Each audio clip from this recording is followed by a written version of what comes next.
Olá pessoal, bem-vindos a mais um vídeo.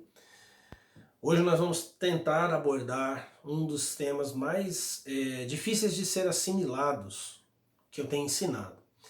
Não é difícil de ser compreendido, é difícil de assimilar, é difícil de absorver o tema, que é aquilo que o escritor Philip K. Dick, que nós consideramos como um profeta, chamou de a prisão de ferro negro, Black Iron Prison, que eu tenho abreviado como BIP nos meus textos. A Black Iron Prison é considerada por Philip K. Dick algo parecido com o que hoje nós chamamos de Matrix. Mas ela vai além da realidade. Nós normalmente entendemos a Matrix de uma maneira revolucionária. Por isso que eu fiz aquele vídeo, não tome a pílula vermelha, afinal a pílula vermelha é um dos programas da Matrix. Faz parte da própria Matrix. São as opções de saída que nos são dadas para que efetivamente nós não saiamos. Mas a Matrix é entendida como algo que é imposto a nós de fora. Algo que nos coloca num estado de ilusão, no sentido em que ficamos alienados, né? Perdemos a informação de algo, e aí ficamos presos acreditando que um outro algo é realidade, porque não sabemos que existe mais lá fora. A prisão de ferro negro é algo mais sutil e que atua de maneira mais insidiosa. Porque a prisão de ferro negro não começa de fora para dentro, ela começa de dentro. Philip K. Dick dizia que a prisão de ferro negro se assemelha a um vírus. Um vírus que atacou a nossa mente, que parasitou a nossa mente. E a partir deste princípio em que ele parasita a nossa mente, ele começa a trabalhar com as nossas percepções, com o nosso entendimento de quem nós somos e do que o mundo é. Então o problema da prisão de ferro negro é que ela está alojada dentro da nossa psique. E como disse o Philip K. Dick, ele mata a nossa psique verdadeira, porque a prisão de ferro negro é uma psique falsa, ou seja, uma ausência de psique, uma ausência de ser, que por não poder, não ter psique própria, invade as psiques saudáveis, mata essas psiques e as substitui por um simulacro da própria psique. Ou seja, basicamente o Philip K. Dick disse que a prisão de ferro negro somos nós. E que dentro dos sistemas mundiais, dos sistemas totalitários, das ferramentas de controle que existem no mundo e que hoje são avançadíssimas, né, que são de nível hard, como a gente tem visto aí agora na grande pandemia de 2020, essas manifestações externas, elas são ações da própria prisão de ferro negro, da própria BIP, e que tendem a nos enclausurar ainda mais, remodelando a estrutura da sociedade, remodelando a cultura, remodelando as ideias das pessoas. Eu vou citar algumas das falas do Philip K. Dick que ajudam a compreender um pouco melhor. Daqui a pouco eu vou explicar por que ela é difícil de assimilar e por que é importante que eu assimile. Primeiro, o que eu já disse a vocês, né? Ele diz, sendo sem psique própria, ela mata as psiques autênticas daquelas criaturas e as substitui por uma microforma espúria de sua própria psique morta. Veja bem, microforma espúria, ou seja, microforma falsa da psique morta. Ou seja, Philip K. Dick está atualizando através da linguagem de um vírus, de linguagem científica, aquilo que você pode ler na Bíblia. Em Efésios capítulo 2, o apóstolo Paulo diz que nós estávamos mortos em delitos e pecados. Bom, você não está morto, você está vivo, você respira, você anda, você vai no banheiro, você namora, você fica em casa. Nós não estamos mortos, né? Agora, o que é que o Philip K. Dick vai dizer sobre esta morte? Ele diz que a nossa verdadeira psique não apenas foi morta, mas no lugar dela está uma cópia morta da psique. É um exemplo que eu dei esses dias. É como se uma pessoa tivesse sido assassinada, alguém foi lá bater uma foto dessa pessoa assassinada, e as pessoas ao redor, como essas pessoas representando a própria psique, né, ela passa a acreditar que aquela foto não é apenas uma representação de uma pessoa morta, ela é a pessoa viva. Ou seja, a interpretação que nós fazemos de nós mesmos é uma distorção na nossa cognição, é uma deturpação na nossa capacidade de entender as coisas. Nós estamos olhando para nós mesmos, nós estamos vendo uma cópia da psique que foi morta e acreditando não só que ela é uma psique verdadeira, mas que ela é uma psique viva. Nós estamos olhando para nós mesmos, vendo cadáveres e dizendo que esses cadáveres não estão mortos, eles estão vivos e na verdade eles são apenas uma cópia de pessoas mortas. Não sei se deu para compreender, o negócio é complexo mesmo. A BIP é concebida como um câncer da psique, que se metastiza lentamente, gradualmente incorporando em si todas as partes saudáveis da psique, ou seja, ele falava que era a mega mente, né, a grande mente que foi atingida, e que uma seção desta mente foi morta. E essas partes todas foram ocupadas representando cada um de nós. Essa seção atacada morreu, tornou-se fossilizado, importante essa expressão, e apenas se repete. Um dia algo entrou em nossa mente e o último pensamento apenas recirculou infinitamente. Daqui a pouco eu volto nisso. O BIP é a forma dessa morte, sua personificação. É a morte assumindo a forma humana viva para tirar a vida. Como um vírus é matéria morta, ou é apenas uma criatura viva que os vírus adquirem uma quase vida.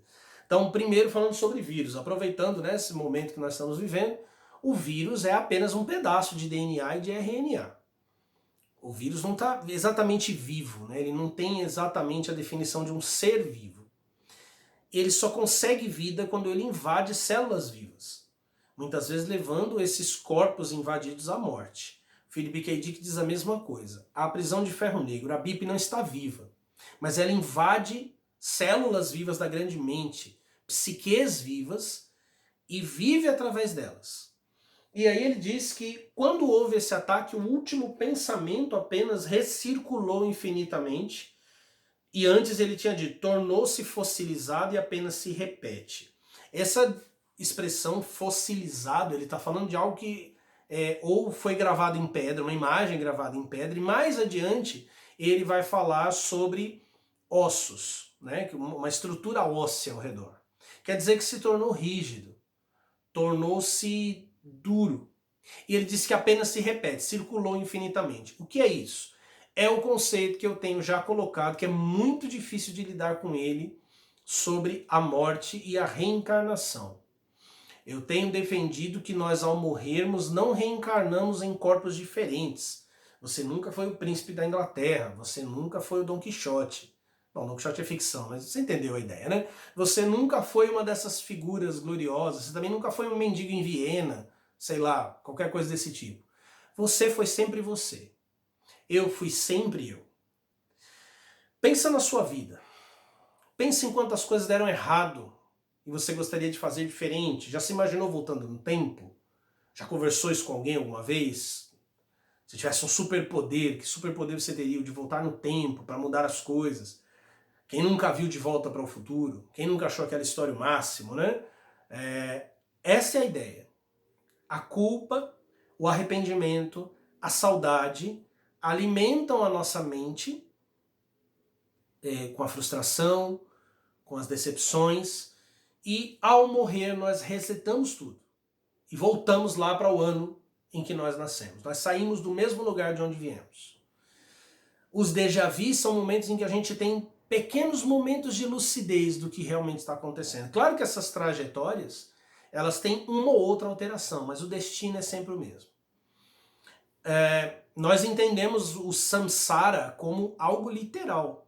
Não é apenas um infinito renascimento. Só assim você consegue, por exemplo, entender a explicação do Buda sobre a reencarnação. Porque o Buda dizia que não é exatamente o ente que renasce, lembrando que o próprio Buda dizia que nós não somos entes, que nós somos agregados que aparentam ter consciência, muito parecido com o que Philip K. Dick está dizendo, e que ele vai dizer ainda de maneira mais aberta, e que de algum modo o karma, ou seja, a força da ação, lembrando que o karma é algo tanto bom quanto ruim, a força das obras, das ações, nasce novamente. Mas ela nasce novamente em outro como? Como é que o karma de alguém que viveu há 1000 anos afeta você?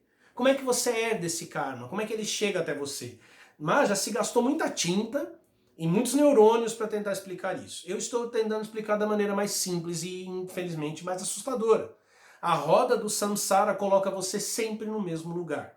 Devolve você sempre ao mesmo lugar. De modo que o karma que você traz de outra vida é o karma que você está construindo agora. Tanto positivo como negativo. A fossilização tem a ver com isso. O último pensamento que a grande mente teve ficou aprisionado e se repetindo. Nós somos esse último pensamento.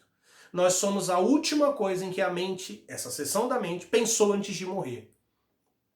Isso é chamado de prisão de ferro negro. Ele diz que... E ele continua uma explicação assustadora, porque hoje em dia... você dizer que... O que a gente deve dizer para as pessoas? Que elas devem se amar, que elas devem acreditar nelas mesmas, né? Que elas devem ter muita confiança, que elas devem ser fortes e tudo mais. E o Philip K. Dick diz que esse é o problema. Primeiro ele diz o seguinte, e por que você continuar vendo esse vídeo, mesmo que você esteja aflito, desesperado, é importante. Ver é ver a doença, o complexo que distorce todos os outros pensamentos sobre ela. Ver a BIP é começar a curá-la. Não há cura sem antes vê-la. Claro que não há cura sem antes vê-la. O que o Philip K. Dick dizia? Como ela afeta a nossa cognição, cada vez que eu mudo meus pensamentos, ela também muda. Ela é como um camaleão, a função dela é esconder-se. Hoje, se a gente fala esse tipo de coisa, alguém dirá o quê? Teoria da conspiração, você é um maluco, você é um louco e tudo mais. O Philip K. Dick dizia que a loucura era a cura para esta razão que é a BIP. Você não consegue enxergá-la porque as ferramentas que você precisa para enxergá-la estão todas sob domínio. Então ele dizia que não se criava um sinal semântico, ou seja, não era possível comunicar de uma pessoa para outra. Mesmo que alguém percebesse, não conseguia comunicar. Por isso ele construiu o veículo, a descrição, BIP, Black Iron Prison, para comunicar a realidade oculta da nossa cognição da BIP. É por isso que eu prefiro usar BIP do que qualquer outro, por exemplo, como Matrix. Porque o conceito de Matrix, como eu falei até agora, embora seja muito próximo a esse, também é um conceito que serve a muitas outras revoluções que só alimentam a BIP e que não libertam efetivamente as pessoas. E ele diz que quando você recebe a informação, você começou a ser curado. Então você que está me ouvindo, você começou a ser curado. A BIP resistirá à assimilação. Você vai achar que você está pensando, aliás, sempre achamos que estamos pensando. Isso é uma besteira, isso é uma loucura, o cara é só um escritor de ficção científica, ou o cara fritou o cérebro com drogas, sei lá, eu vou ver algum cabalista aí que abusa de mulheres, sei lá, algo desse tipo. Esses são os desvios da BIP, para que você não a veja, para que você não a enxergue. Ele continua. Quando ela se enraiza dentro de uma psique, a personalidade se torna unilateral. O que significa uma personalidade unilateral? Você é sempre você. Ou algum dia você foi teu vizinho. Não, você é você, sempre você. Aí você pode dizer, mas eu sou eu, mas eu sou um cara super alternativo, que vou em baladas alternativas e que ouço músicas alternativas. Essa é uma descrição de você também. Você alternativo, você diferentão, você que frequenta lugares exóticos, né? É você. Organizando uma exibição externa de coerência em torno deste núcleo patogênico que mascara a disfunção interna. O que ele está dizendo aqui? Essa exibição externa de coerência significa uma exibição para os outros, né? Externa de coerência. O que significa uma exibição externa de coerência? Se eu te perguntar quem é você, algo sobre a sua vida, o que você vai fazer? Você vai me apontar coisas sobre você, sobre tua história, tua biografia, para que eu saiba quem é você. Você vai apontar para os astros, você vai dizer como é sua mãe, como é seu pai, como foi sua relação em casa. Essa exibição interna de coerência gira em torno do núcleo que está doente. Quer dizer, esta pessoa que você está descrevendo, ela é tudo menos você. Por isso não adianta vocês virem perguntar para mim, nossa, mestre, como você chegou nessas coisas? Como você aprendeu essas coisas, mestre? Essa pergunta é uma pergunta da BIP. Você está procurando um isolamento patogênico que mesmo que eu te contasse, ele não só não te ajudaria, como te prejudicaria. Minha história não importa. Como eu cheguei aqui não interessa. Não é porque eu quero guardar as informações ou porque eu quero privacidade. É porque não é verdade. É porque não é real. Você precisa desistir disso. Você precisa, mesmo das coisas boas e positivas que você identifica sobre você.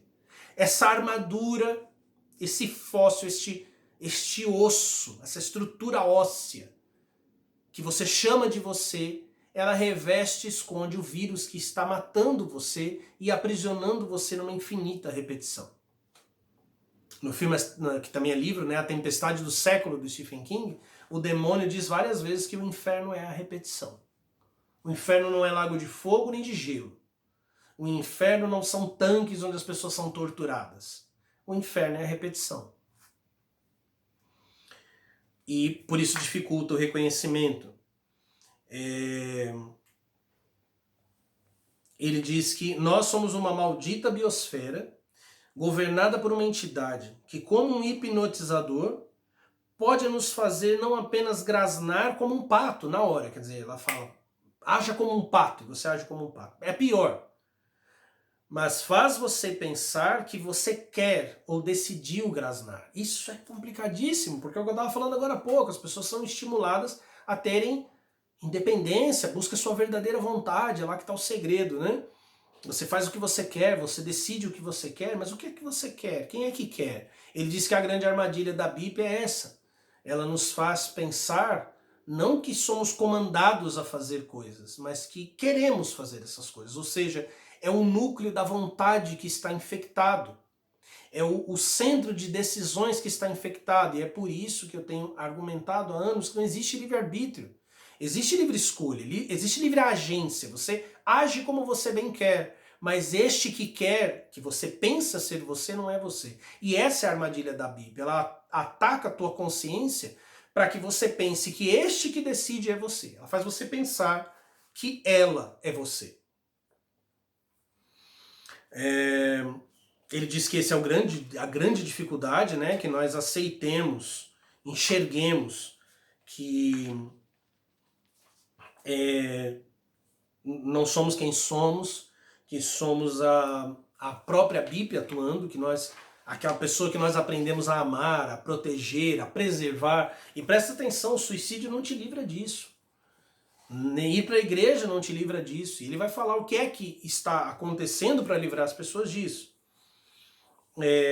Num outro ponto, ele vai começar a falar sobre justamente a atuação que liberta as pessoas. Ele diz, se o universo é um cérebro, a Bíblia é um complexo ossificado, rígido.